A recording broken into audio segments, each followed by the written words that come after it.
ओम नमो भगवते वासुदेवाय नमः। नमस्कार, मेरे YouTube चैनल श्रद्धा में आप सभी लोगों का हार्दिक स्वागत है। उम्मीद करती हूँ कि आप सभी सुखी, स्वस्थ और अपने अपने जीवन में व्यस्त होंगे।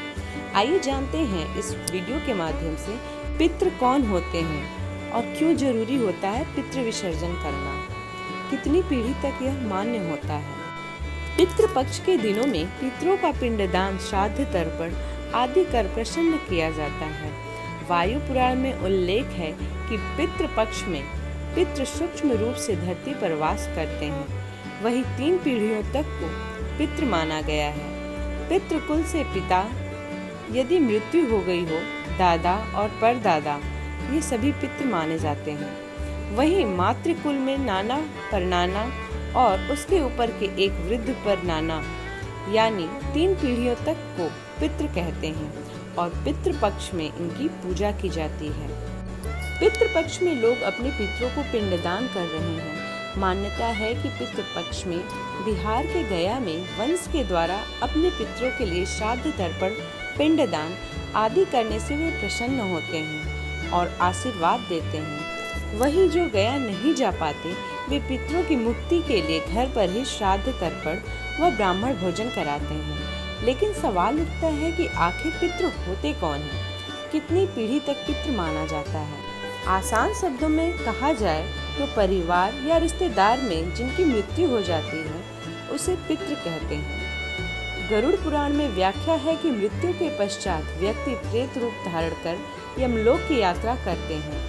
इस दौरान परिवार के द्वारा पिंड करने से उसे यमलोक की यात्रा तय करने में बल मिलता है।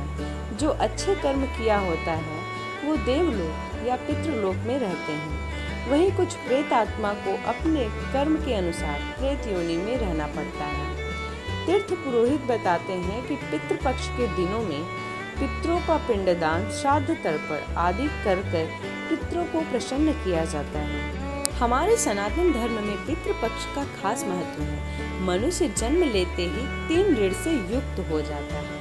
पहला होता है देवी से देवताओं का ऋण, दूसरा ऋषि ऋण होता है जो मनुष्य को सही रास्ता दिखाते हैं, और तीसरा होता है पितृ ऋण। पितृ हमारे पूर्वज होते हैं, इनके ही आशीर्वाद से घर में सुख समृद्धि आती है। वही पितृ ऋण उतारने का समय पितृ पक्ष होता है। पितृ ऋण उतारने के लिए पितृ पक्ष में श्राद्ध, तर्पण, ब्राह्मण भोज आदि कराया जाता है। इससे पितृ प्रसन्न होते हैं और आशीर्वाद प्रदान करते हैं। इसलिए पितृ पक्ष में विसर्जन जरूर होता है।